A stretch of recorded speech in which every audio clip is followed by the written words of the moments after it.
Boa noite a todos os colegas, amigos, participantes. Essa noite nossa da colônia de férias da psicanálise. Achei muito interessante a ideia dessa nomenclatura aí, porque realmente nós estamos de férias das aulas, né, julho, só que aqui tem um viés diferente, né? Um viés da psicanálise. O nosso olhar é para a psicanálise, somos psicanalistas, e nessa ordem, nessa sequência, nós vamos discutindo, né? Discutindo os principais atores dessa corrente. Começamos na segunda-feira, na terça-feira, o Lacan. Hoje vou falar um pouco mais sobre o Winnicott, Donald Woods Winnicott, que eu já havia comentado alguma coisa com vocês semana passada, dia 7. Então, hoje eu vou tentar complementar, acrescentar mais alguma coisa que eventualmente tenha ficado de fora. E amanhã vou falar com vocês sobre a Melanie Klein, que também é uma expressão magnífica na psicanálise, né? Então, esses atores todos, eles fazem parte do nosso estudo, do nosso dia a dia psicanalítico. A gente está sempre buscando informações, cada dia mais isso interfere no nosso cotidiano, no nosso atendimento, na nossa clínica. E agora a gente está tendo a oportunidade de discutir entre os pares, né?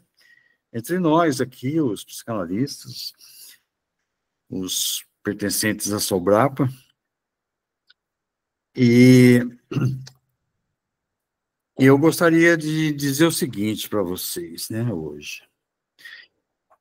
Eu vou comentar alguma coisa acerca do trabalho do Winnicott, e depois eu gostaria de discutir um livro, mesmo que seja en passant, um livro extremamente importante na literatura do Winnicott, que é aquele livro O Winnicott, O Brincar e a Realidade, né? É um livro muito interessante, e eu gostaria depois de alinhavar algumas coisas com vocês, capítulo por capítulo. Bem de forma rápida, né? A gente tem aí uns 50 minutos, um pouco menos para falar, mas eu gostaria de discutir alguma coisa sobre esse livro. Aliás, eu gostaria até de falar de vários livros, né? Eu fiz um estudo também sobre o gesto espontâneo do Winnicott, que é muito interessante essa leitura. Ela é uma coletânea de cartas, né, que ele manda para várias pessoas, dizendo da experiência dele, da vivência dele, enquanto psicanalista, enquanto pediatra. Então, o gesto espontâneo, interessante. Depois, um outro livro também que eu gostaria de comentar com vocês, se houver oportunidade, futuramente. Eu acho até que o Márcio deve abrir espaço para a gente fazer uma discussão. É A Família e o Desenvolvimento Individual. Depois tem outro livro também que é muito interessante, Privação e Delinquência. E um outro que a gente não pode deixar de lado, em absoluto, né? Os Bebês e Suas Mães, que é exatamente o fulcro da questão, né? Do Winnicott. Aliás, ele foi criticado, né? Ele foi criticado várias vezes sobre a conduta dele, né? Alguns diziam assim que ele só falava de mãe e bebê.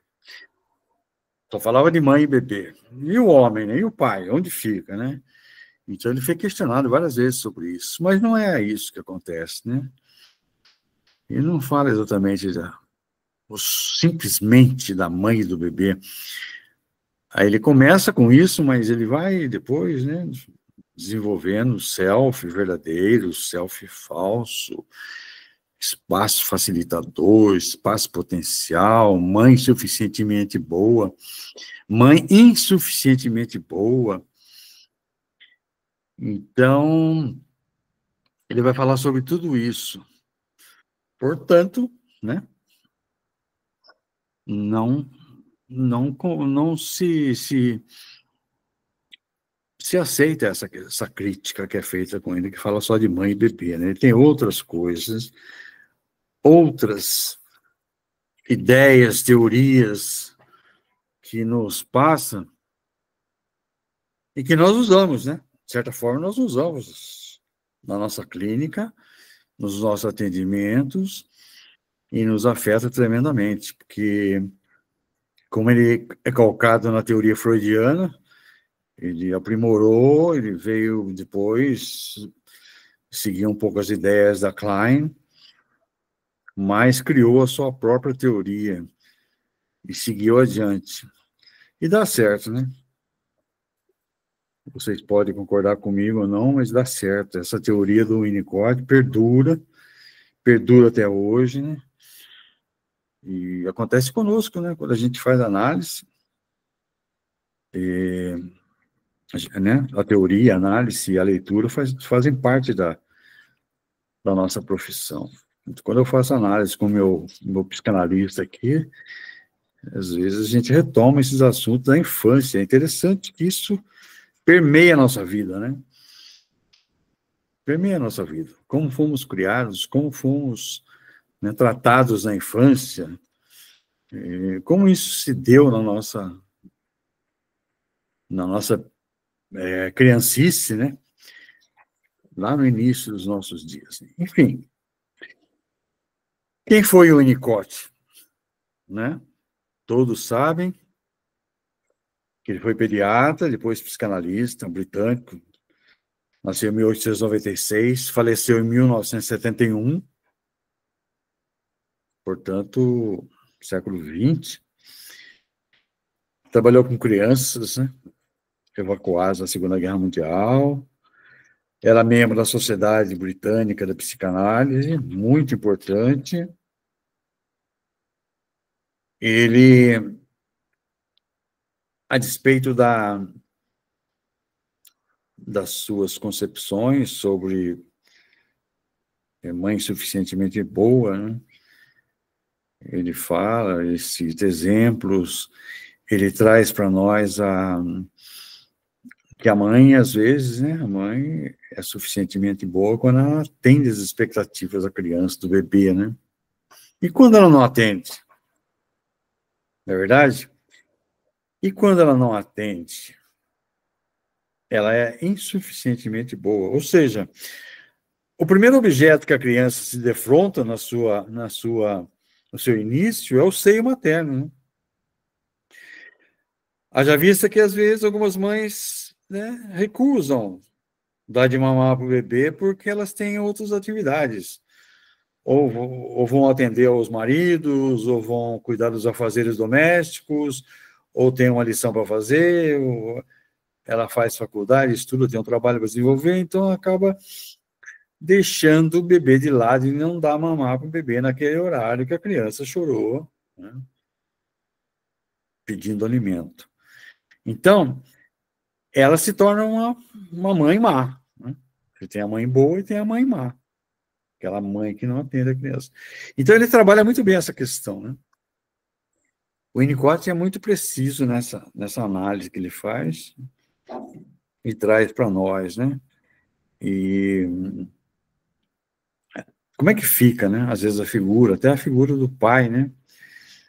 A gente sabe que o pai, que o marido, que o homem de casa nem sempre acompanha os primeiros dias da criança, né? Ele trabalha fora, chega tarde, a criança está dormindo, enfim, ele não tem aquela coparticipação direta com a criança. Então fica uma lacuna e fica um buraco aí, né? E a mãe absorve todo o tempo, todo o afeto, todo o cuidado, todo o holding, né? Ele usa muito essa expressão também, holding, e usa o handling também, que é uma expressão, né? Handling, manipulação, que a mãe manipula, pega a criança, ela vira criança, ela troca a fralda, ela abraça, ela beija, põe a criança olhando para ela, brinca, enfim. Então, todo esse conjunto de coisas, né? A mãe está mais direta ao bebê do que o marido, do que o pai, né? O pai, eventualmente, ele participa, mas não podemos generalizar isso aí. Alguns se distanciam, né?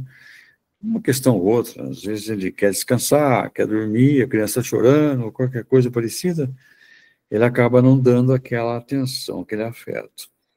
Mas tudo isso, né?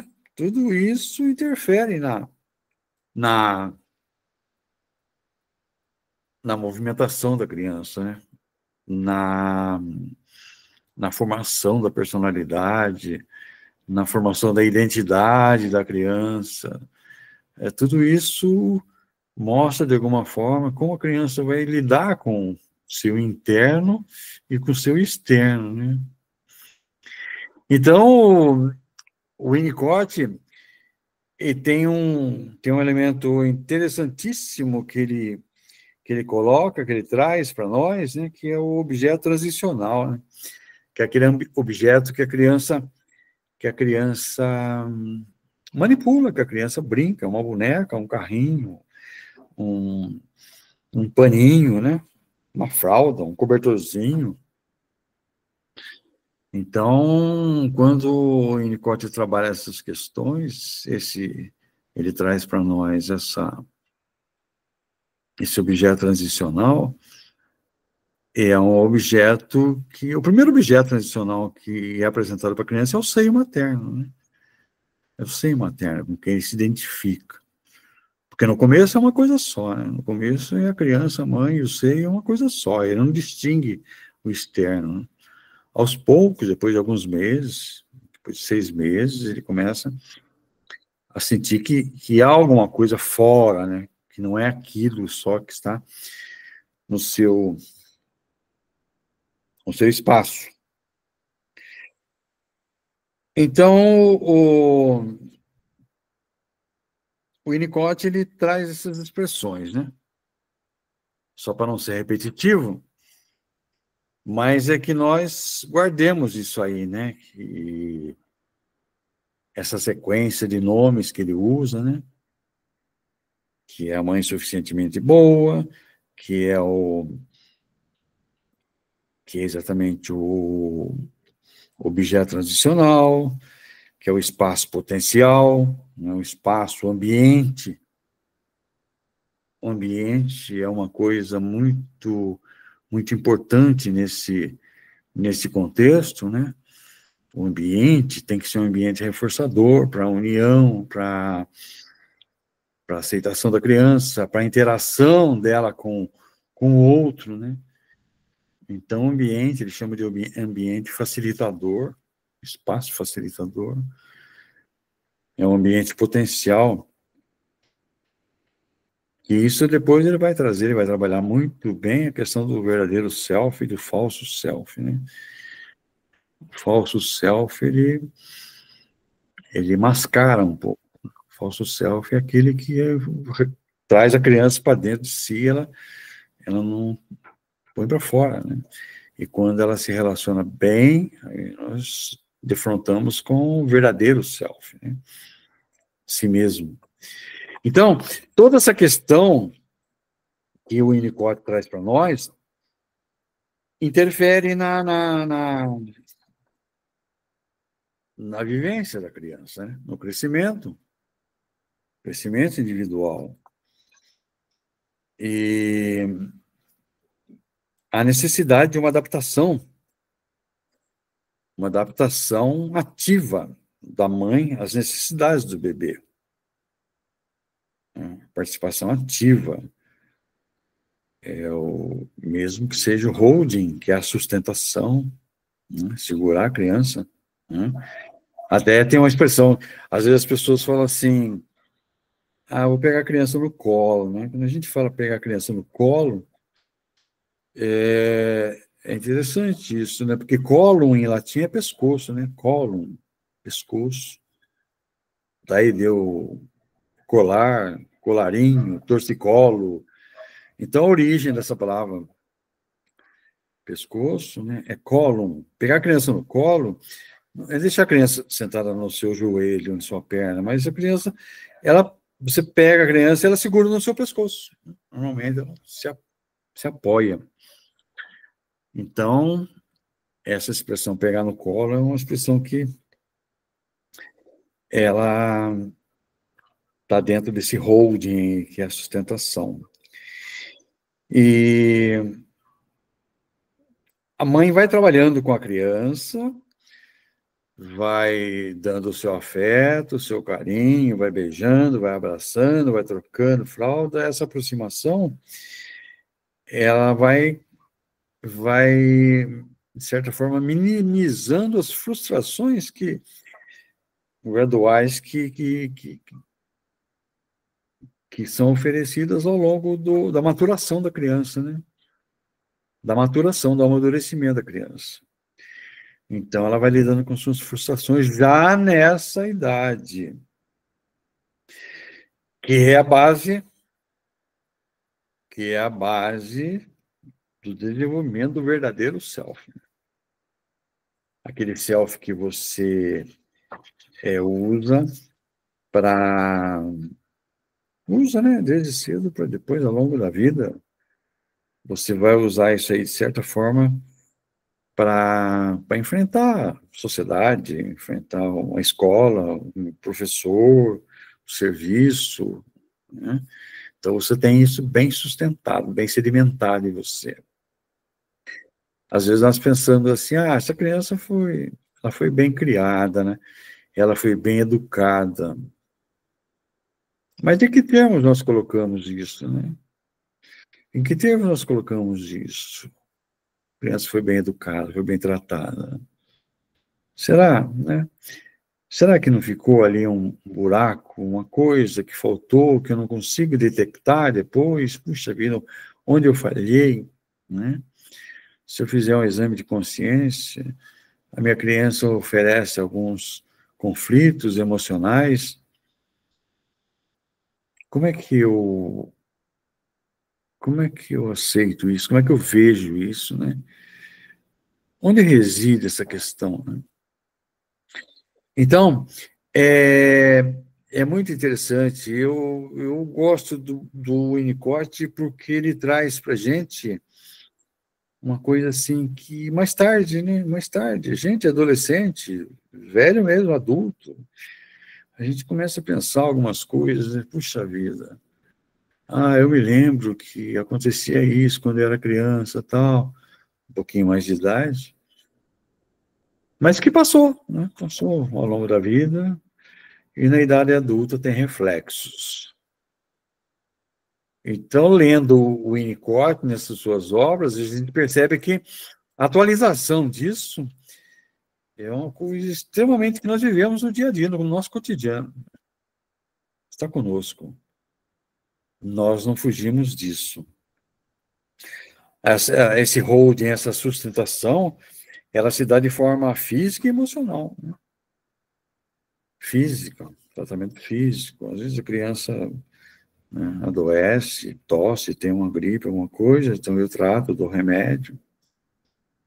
Eu acho que o Winnicott tem, se não me falha a memória, tem uma frase que ele fala assim, eu não sei de onde eu tirei isso, mas é uma frase que ele diz assim, que é mais fácil tratar que é mais difícil, fácil não, que é mais difícil tratar da saúde do que da doença.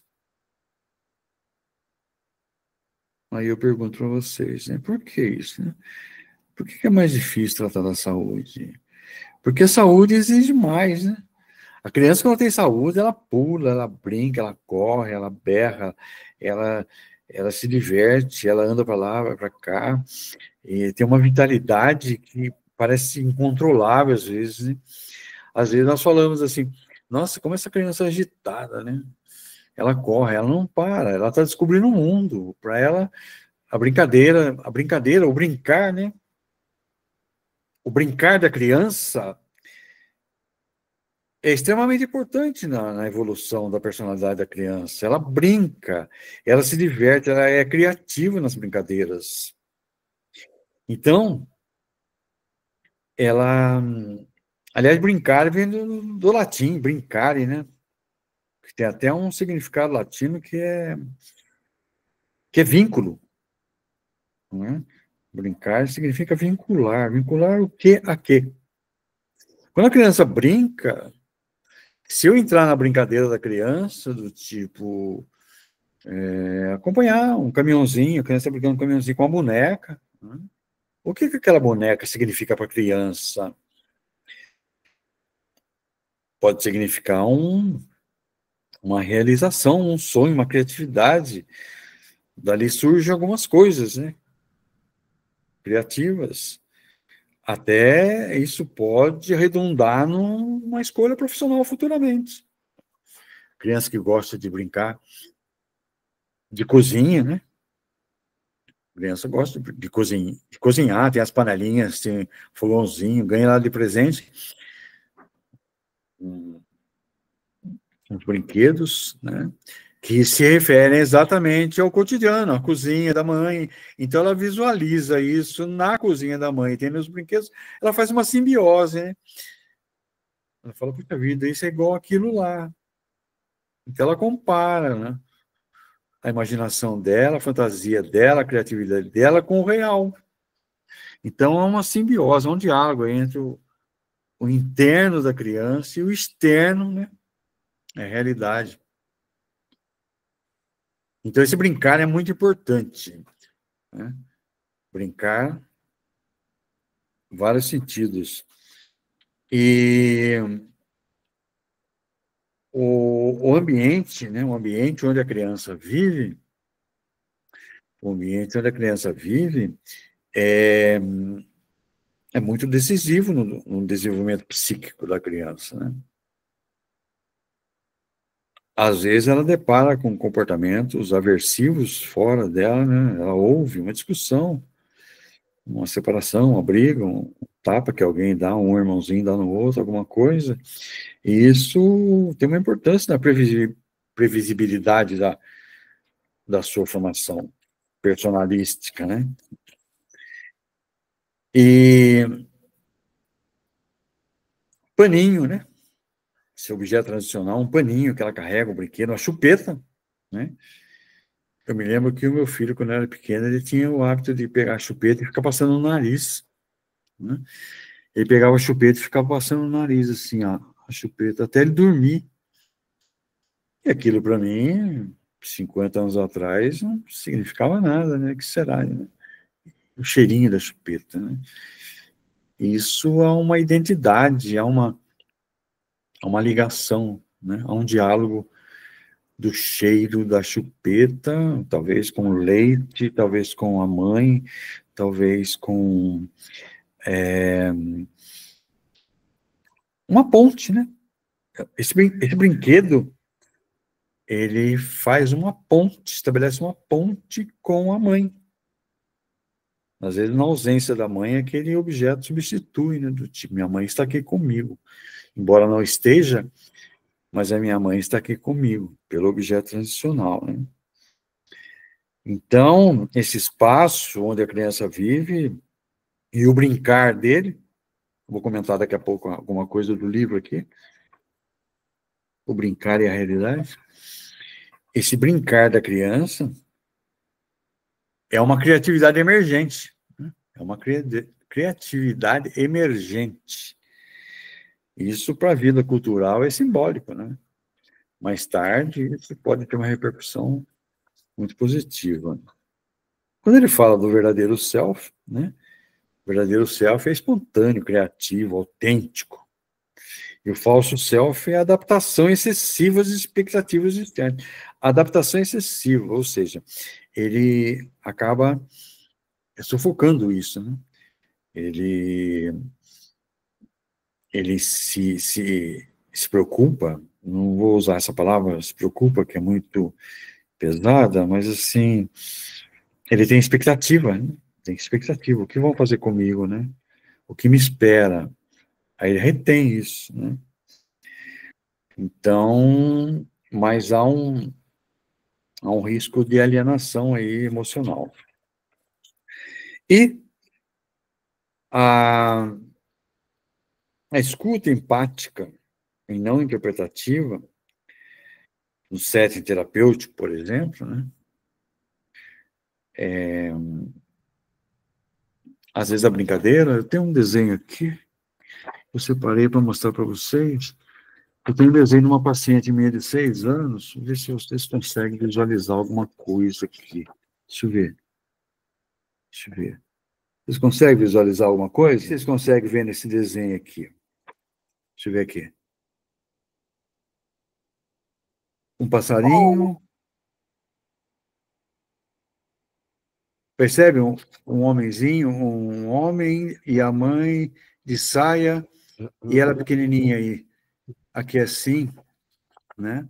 Ele fez um cachorrinho, mas não gostou e fez outro melhor. Pode ver que ele tá um rabiscado e depois ele definiu melhor. Aí tem um hominho, tem uma mulherzinha de amarelo, que é a mãe, e tem ela de cor-de-rosa, que é ela do lado. Por que ali, ó, tem um biquinho? Bom, Sim. e certamente é o pássaro que ela tem na casa dela, na cozinha, ou numa gaiola, em algum lugar. Mas por que ela desenhou isso, né? A mãe falou assim, minha filha gosta muito de desenhar, e gosta muito de lápis colorido. Eu peguei e dei umas canetas para ela, ela desenhou isso aí. Depois eu não atendi mais essa menina. Chama-se Valentina, tem 6 anos. Foi em 10 de fevereiro de 2024 que eu atendi. Foi a primeira criança que eu atendi. Eu falei, puxa vida, eu vou pedir para essa menina desenhar. Eu, particularmente, Siqueira, eu acho muito interessante você pedir para a criança desenhar. E ela coloca no desenho, né, tudo que acontece ao seu redor. Isso é uma fantasia, né? Mas, já estamos há 15 minutos, deixa eu só passar para o livro. E o Winnicott tem assunto para chuchu para a gente discutir, né? Tomara que nós tenhamos, o Márcio abra espaço para a gente futuramente discutir mais questão do Winnicott. Tem muita coisa para se falar, né? Mas, como havia prometido para vocês, só para ter uma ideia desse livro, se vocês conhecem, o Winnicott, O Brincar e a Realidade. A capa do livro é essa daqui. Deixa eu ver se eu consigo mostrar. Aqui, ó. A capa do livro é essa aqui. Tem até uma rede, aquela brincadeira de barbante que a gente faz com a mão, né? É como se fosse A gente vai montando aquela brincadeirinha de barbante na mão, vai traçando os dedos, tal, é como se fosse uma manipulação, né? Muito bem. Antes de falar do livro, o tema central do livro é brincar com uma ponte entre fantasia e realidade.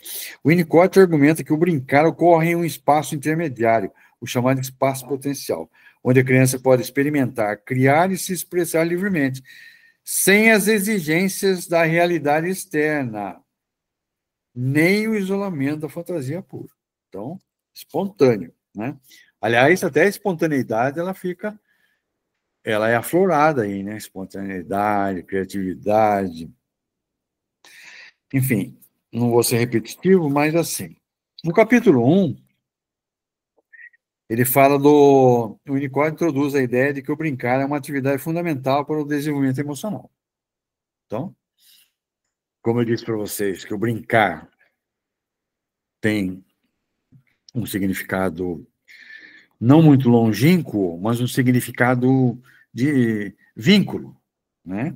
Então, ele cria um vínculo emocional com quem vai interpretar ou vai ver aquele desenho dele. Ele diferencia o brincar do jogo e destaca que o brincar é espontâneo, criativo e não visa um fim específico. Então, o brincar é visto como uma forma de comunicação e de elaboração emocional. Então, é importante brincar, sim, né? A gente brinca até de adulto, né? Bom, no capítulo 2, ele vai falar dos objetos transicionais e fenômenos transicionais. Para não ser repetitivo, mas é um cobertor, é um ursinho, que ajuda o bebê a lidar com a ausência da mãe. O objeto não é nem totalmente interno, fantasia, nem totalmente externo, realidade, mas ocupa um espaço intermediário. Esse espaço é o início do que o Winnicott chama de espaço potencial. Tudo isso ele discorre nesse livro, né? A sua teoria é basicamente calcada nisso. No capítulo 13, ele vai falar do brincar da realidade. Explora como o brincar permite a criança experimentar a realidade de forma segura. Ah, uma coisa interessante aí, para que nós tenhamos ideia, né? Que é a segurança que a criança já vai adquirindo, né? Uma segurança, ela não é insegura, ela é firme naquilo que ela está fazendo. E esse brincar acontece no espaço potencial, né? A capacidade de brincar é essencial para o desenvolvimento do self verdadeiro. Vou repetir. A capacidade de brincar é essencial para o desenvolvimento do self verdadeiro. No capítulo 4, ele discute a transição do uso do objeto subjetivo. O que é isso? Criado pela fantasia, né? E para o uso do objeto objetivo, reconhecido como externo. Você tem o externo e tem o interno. Que relação que ele estabelece, né? Para que isso ocorra, o objeto precisa sobreviver à destruição simbólica feita pela criança, ou seja, resistir à agressividade sem retalhar. É muito comum que ela se frustre, né? Ah, não deu certo. Às vezes a criança está brincando, não deu certo, arrasa, joga tudo fora, né? Então ela percebe que aquilo tá criando uma destruição interna, né? Esse processo é essencial para o amadurecimento emocional. No capítulo 5 do livro, ele fala da cultura, da arte, da religião, são compreendidas como extensões do brincar.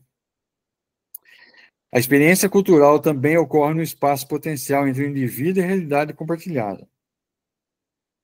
A criatividade é vista como uma forma de viver autenticamente no mundo. Olha só, né?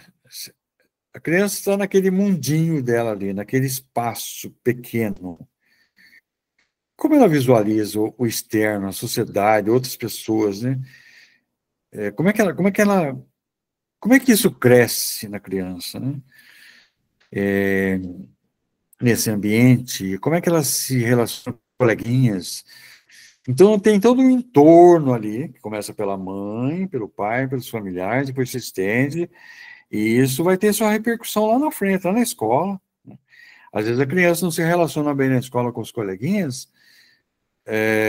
Se nós formos voltar ou voltar os nossos olhos para essa teoria winnicottiana, nós vamos perceber que talvez nessa fase lá tenha sido prejudicado por alguma interferência, né?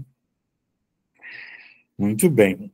No capítulo 6, a criatividade não está ligada apenas à produção artística, mas às maneiras como o indivíduo se relaciona com o mundo. Então ele vai falar como é que você se relaciona com o mundo, né? Às vezes nós recebemos pacientes com conflitos de agorafobia, pacientes com fobia social, né? Não quero. Eu tenho um paciente que ele não quer sair do quarto dele, né? Está num estado depressivo do tamanho, né? Ele não quer sair do quarto, ele quer ficar lá no celular, no computador, tal. Ele não acredita nas pessoas. Ele chegou a declarar para mim: eu não acredito no meu vizinho, eu não acredito nas pessoas. Olha, isso não é gratuito, né? Isso não surge do nada. Por que você não tem essa crença, não acredita? Por quê, né? Como é que é o seu relacionamento? Não, não confio nas pessoas. Olha, aí nós vamos lá na base, lá no alicerce, e acaba descobrindo algumas coisas. A criatividade é vista como uma forma de viver autenticamente no mundo. Então, é bem discutido isso no livro. No capítulo 6, ele fala do bebê criativo, é aquele que sente que criou o mundo ao encontrá-lo. É uma coisa interessante para se pensar, né? Ele acha que ele criou aquele mundo. Não, o mundo já está lá. O mundo já existe antes dele, né? Ele chegou agora. Como é que ele vive? Como é que ele vai aceitar uma coisa que, né, que é colocada para ele, que já existe? Mas isso aqui está aqui, então. Eu não, eu tenho que perceber que essa aceitação dele com o externo é paulatino, é devagar, né? Às vezes causa frustração mesmo, causa ojeriza, causa nojo, causa outras coisas, né? Então a gente percebe que esse, esse falso self pode ser muito incentivado nessa época, né? Uma criança que quer aprender só a agradar os outros, né? A perda da criatividade leva ao desenvolvimento de um falso self. A perda da criatividade leva ao desenvolvimento de um falso self, que vive para agradar os outros. Ele não agrada a ele mesmo, ele agrada os outros. Por que será que isso, né? Essa diferença, né? O self verdadeiro é espontâneo, criativo, enraizado nas experiências emocionais autênticas. O self falso surge como defesa. Aliás, eu esqueci de falar isso, né?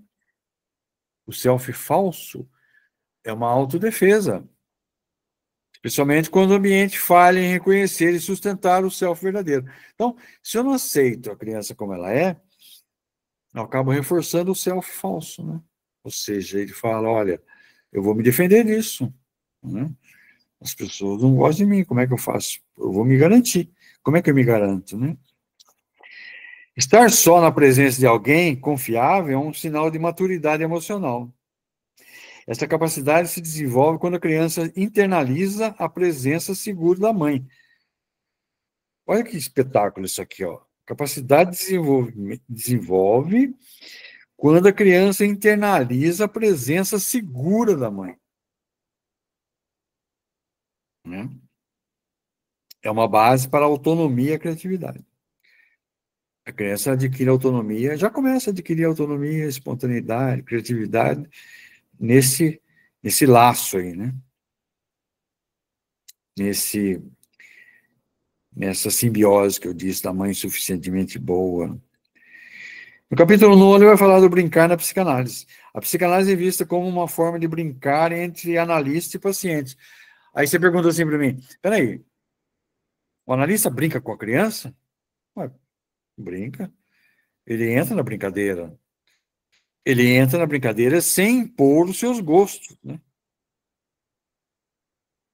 Hoje eu estava vendo um debate aí de alguns psicólogos falando sobre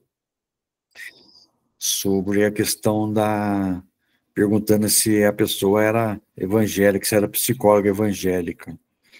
Ora, o que muda isso, né? Se a psicóloga é evangélica, cristã, católica, não muda nada. A psicóloga tem que ser ética, ela é ética profissional.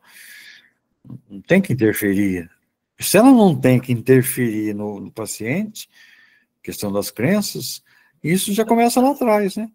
Eu não tenho que interferir na brincadeira da criança. Deixa ela brincar, deixa ela desenhar, deixa ela rasgar o papel.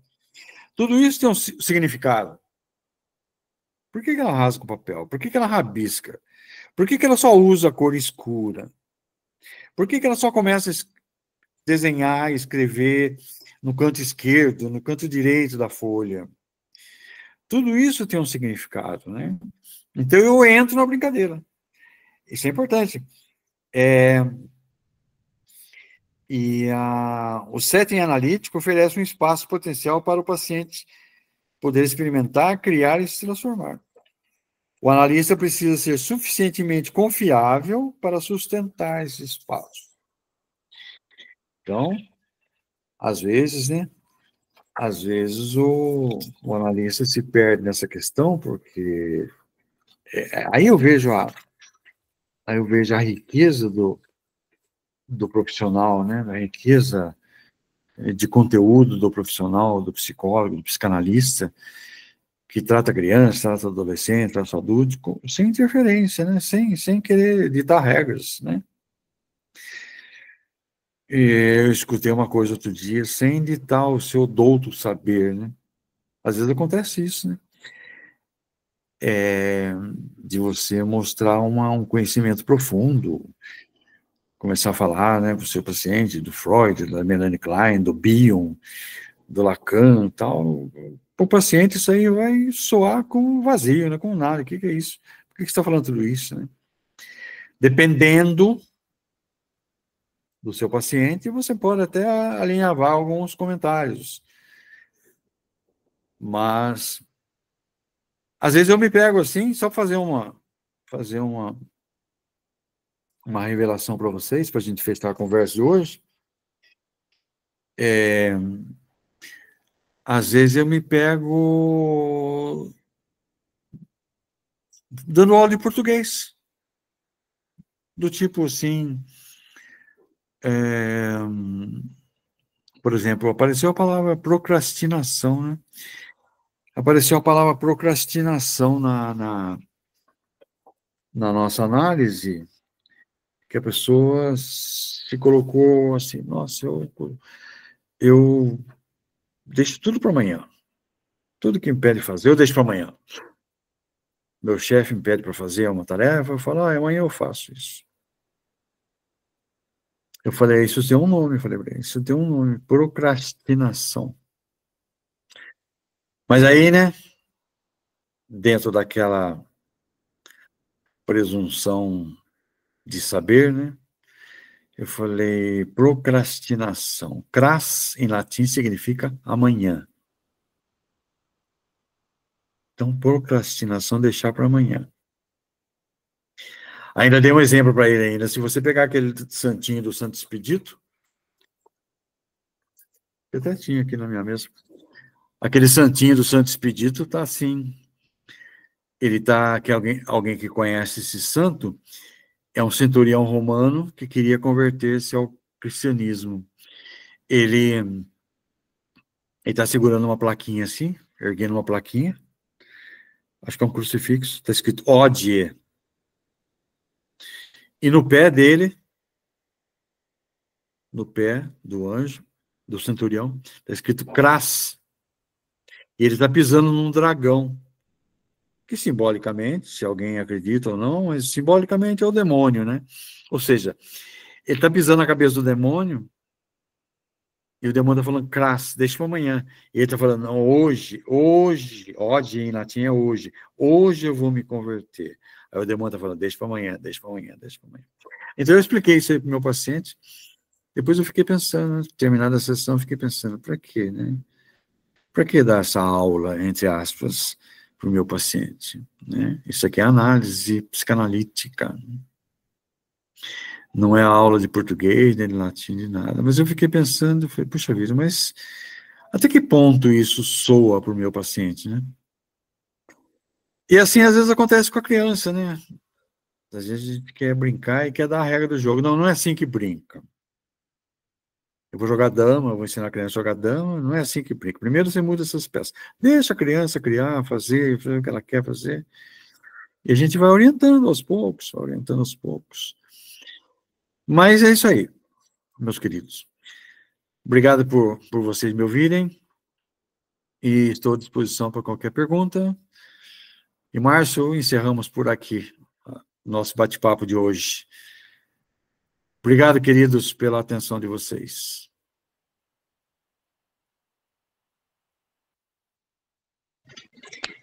Professor, eu queria saber o nome do livro, por favor. Esse do brincar? Isso. É O Brincar e a Realidade. Ah, beleza. Obrigada. Vou anotar aqui para ler ele depois. Se quiser que eu fale o nome dos outros também, eu falo, tá? Tá. Mas tudo bem. Esse que você está falando agora é esse do brincar. É desse do Brincar. Esse capítulo 1, 2 até o 9 que eu fui, é o livro Brincar. É uma sinopse do livro que eu fiz aqui, só para a gente fechar a nossa 1 hora de hoje, mas isso aqui dá para discutir 1 aula, 2 aulas do livro, tranquilamente. Tem muita coisa boa. Vale a pena. Maravilhoso. Obrigada pela aula. Imagine, fica tranquilo. Espero que vocês tenham gostado. Eu gostei muito. Excelente, professor. Muito obrigada também. Muito boa a aula, maravilhosa.